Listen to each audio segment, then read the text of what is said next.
I had more confidence that I was probably going to die than I was that we were going to live. For American TJ Johnson, this year's annual family vacation brought them to Puerto Vallarta. I was having coffee on the terrace here behind me, and in the hills, I don't know how well you can see, but we started to see some smoke, and that was unusual because we hadn't seen anything like that the entire time that we were here. But it was also weird because there was multiple locations where smoke was starting to come up. This all happening the same day authorities had confirmed Mencho, the leader of one of the largest narco-terrorist cartels in the country, had been killed during a military operation. The White House says the U.S. provided intelligence support.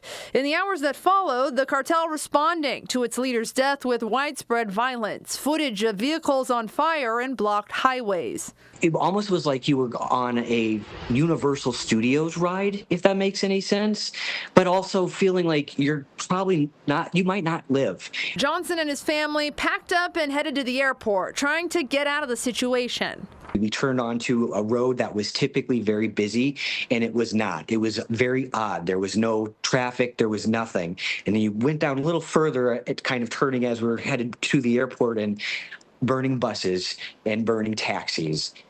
There was also a burning part of the back end of a semi-truck. They made it to the airport, but then more chaos followed. Within a matter of 15 to 20 minutes, the alarms went off, and all of the airport employees started running and telling us to run. And so we all ran out of the side of the airport onto the tarmac about a mile or half a mile away. And we waited there for about 30 minutes until we were given the go-ahead to come back. Johnson says he and hundreds of others spent the night at the airport waiting for answers. Despite everything, he still says he loves the area and hopes to return one day. We're not going to let that persuade our thoughts for doing this again next year. I would come back to Puerto Vallarta. I would feel very safe here. I loved the people. I loved the experience. It was so worth it. Jenna King, River City News. The TSA Global Entry program is currently shut down at all airports across the country. Annie Mapp has the story. Global Entry gives passengers expedited service through customs. We spoke to people who have the benefit. They aren't happy with the government's decision.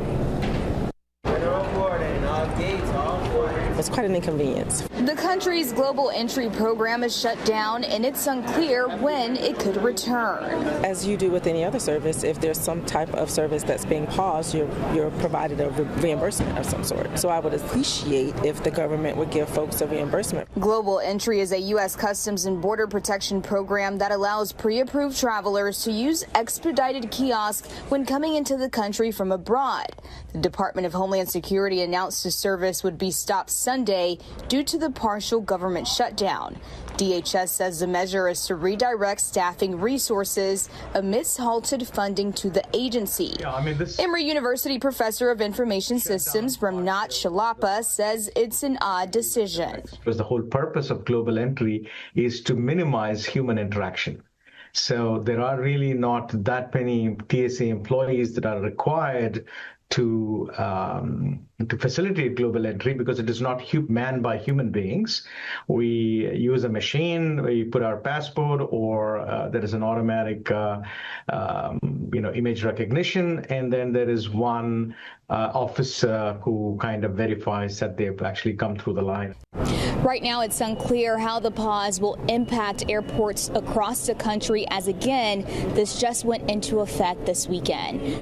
I'm Atiana San Miguel. Thank you for watching our story. If you would like to see more like it, be sure to hit that subscribe button. Also, be sure to watch us weekday mornings at 7 and 11 a.m. on KCWX. See you on the next one.